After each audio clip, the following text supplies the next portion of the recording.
Sunday. Still working on Jesse's one-handed controller. Getting ready to print a modified thumbstick base. If you recall from the last video, I realized I had not designed it right. It was 90 degrees off. So I've modified the design and reprinting those so that'll work. I've also decided, instead of having this connector straight onto the end of the thumbstick, I'm going to have some Cat5 cable so that this connector, I can cut the numbers of connectors I have to buy in half. So this will have Cat5 cable long enough to extend it with this connector on the end. So I gotta unsolder this anyway.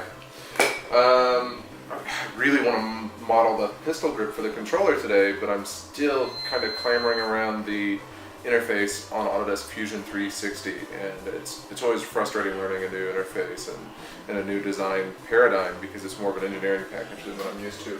So I may end up cutting some corners to get that done, but I really want it modeled for multiple uses because I have a bunch of people needing one-handed controllers right now, and that could cut my time down on the next projects considerably. So I really need to model that in 3D instead of like using Thermomorph or something like that, where I could just heat it up and mold it by hand, because then I'm stuck doing that for every one and it takes just as long. So that's why I'm taking the time to actually 3D model all these parts for multiple uses. It may take me a week to get it modeled for this one, but then the next one I can just print it out and be done, over and over and over. So that's why I'm stuck trying to model these things.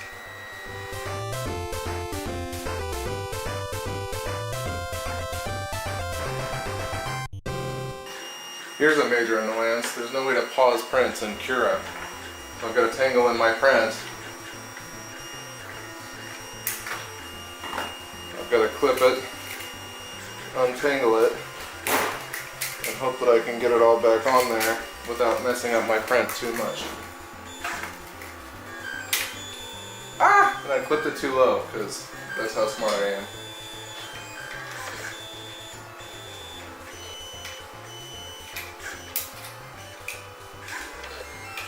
So right now it's printing nothing. If I can get this on here quick enough, it'll only be a minor visual blemish.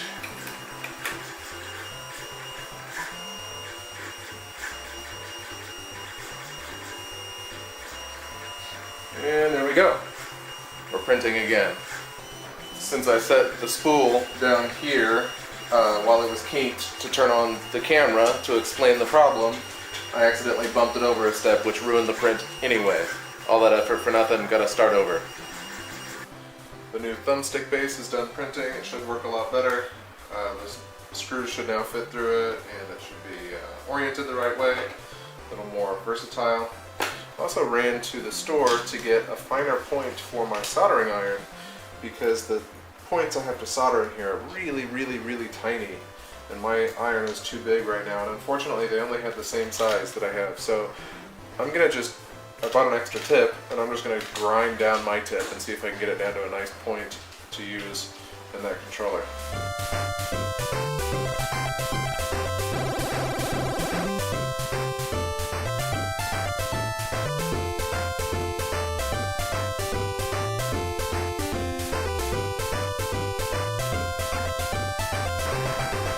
So here's the newer, sharper one compared to the stock one. Okay, I'm out of time for today, so I'm just going to wrap it up. Just to recap, I redesigned the base plate for the thumb thing, got all that nailed down, released those files on Thingiverse. You can find a link to that below. Ground down my soldering iron because I couldn't find a finer tip. And that's mostly it for today. Hopefully I'll make some more progress at some random times through the week or next weekend. See you later.